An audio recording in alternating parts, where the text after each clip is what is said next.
In this second deleted level, which is an extended sequence of the sewers in Seattle, this comes on the heels of where Ellie goes into a building and she survives an attack by stalkers and gets thrown out of a window and gets swept away by the current. And then we cut this section that used to be there in the final game.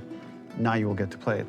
So this was a way to get a bit more interesting puzzles, interesting traversal, figure out how Ellie can navigate the sewers with the fighting current.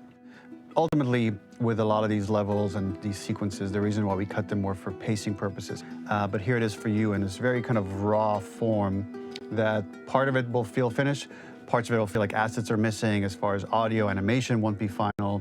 But it's a glimpse into what a game looks like when it's months away from finishing. Enjoy.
This level, internally known as Find Nora, was quite long in duration as we had to make Ellie traverse a far distance to the opposite side of downtown Seattle. The sewer section was originally longer than what we released the game with, approximately 10 minutes more. This was one of the few areas of the game that used water flow as part of the traversal puzzle. The player has to go upstream to use the current to get to the platform to reach the other side. We mostly cut this mechanic game-wide. The ladder acts as an immediate goal for the player, but being able to climb out is not going to be so easy. To keep levels interesting and engaging, we alternate between positive and negative values the player experiences. Here, it's a positive to have found the ladder, but then a negative to discover it's not the solution. But then another positive to identify the next short-term goal of the doorway. By alternating between these opposing values, we give players what they expect, but not how they expect it.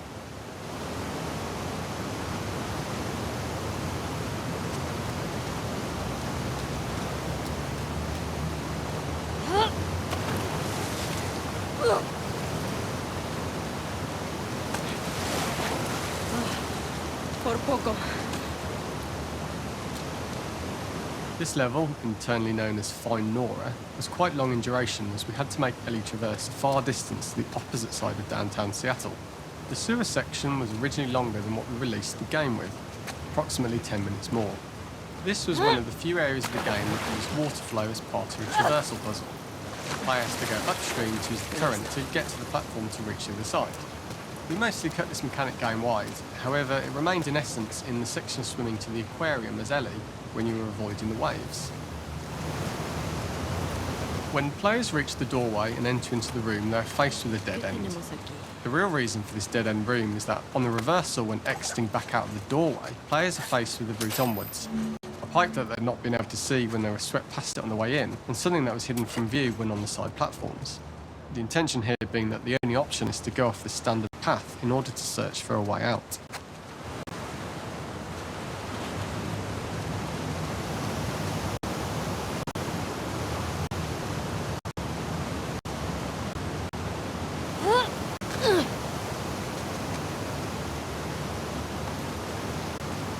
Sáquenme de este maldito lugar.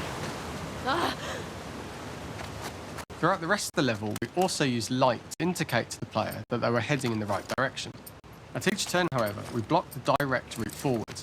players would know that they just have to keep finding alternative paths, promoting those feelings of being desperate and trapped.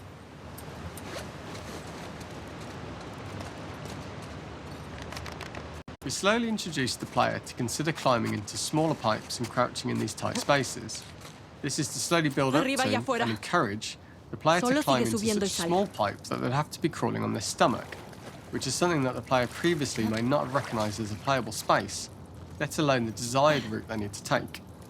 We added a tiny space just to reward the player's exploration with a pickup item, and we made sure it was... We loved the idea of making Ellie prone through a tiny dirty pipe in order to get out, as it was a great opportunity No to use our prone enloquezcas, mechanic. Ellie.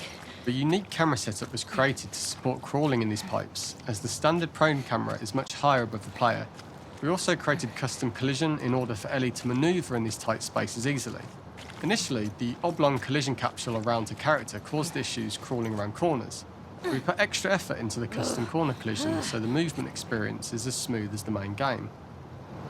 In order for the player to feel cramped, claustrophobic and desperate, we'd been enforcing the traversal mechanics that allow for a tight environment which promote these feelings. We introduced the use of the squeeze through so that we can keep the player feeling enclosed and tight, but without repeating the same geometry. Here we change from low ceilings with wider walls to high ceilings and tight walls to change up the spatial pacing and keep the level from repeating itself.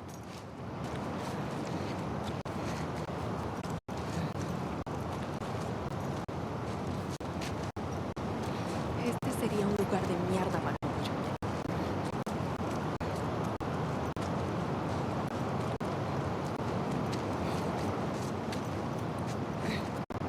Originally, we had the waterline much higher here, so players had to swim through this tight tunnel.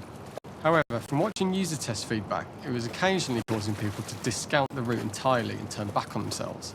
So to avoid any risk of this happening in the final game, we present a lower water level so the tunnel is easy. As we surface from the water and over the crest of the slope, we reveal what is further in this tunnel.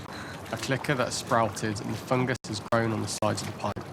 It was great to see people who user tested this area becoming increasingly worried as we forced the player to squeeze past the fungus and inches away from the clicker's face, all the time not being sure whether the clicker might be alive or attack them.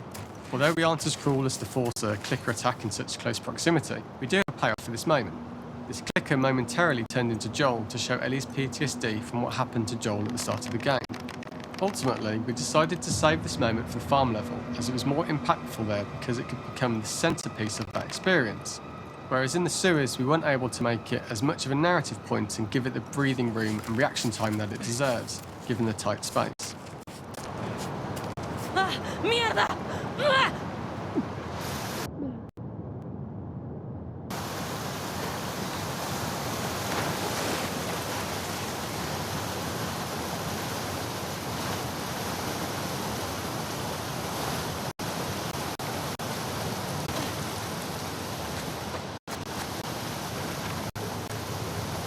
For the final section, we eventually opened you out to a wider area as you traverse through such tight spaces leading up to this.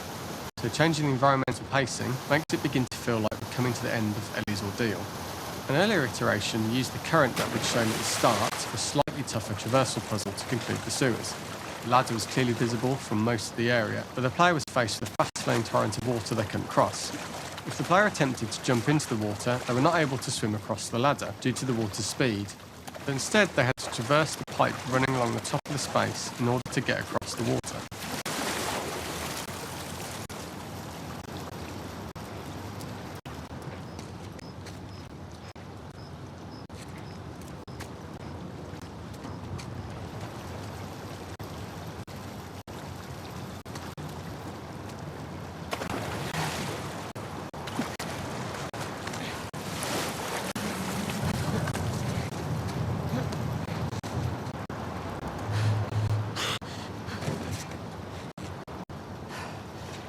Using this pipe was retained in the iteration we shipped with, as it's the last of the extreme methods Ellie has to undergo in order to escape the sewers, and what she will go through in her pursuit of revenge.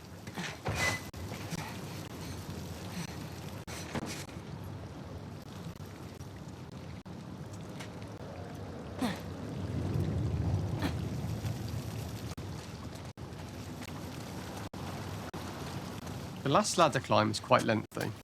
And although we could have trimmed it down to a shorter climb, we liked how this last segment of the journey built anticipation for whether there was success at the top or not after all you've been through. Ultimately, the ladder exits out into the subway station, which is how it connects in the final game. Ellie then has to find her way to the hospital from here, crossing paths with the scars for the first time.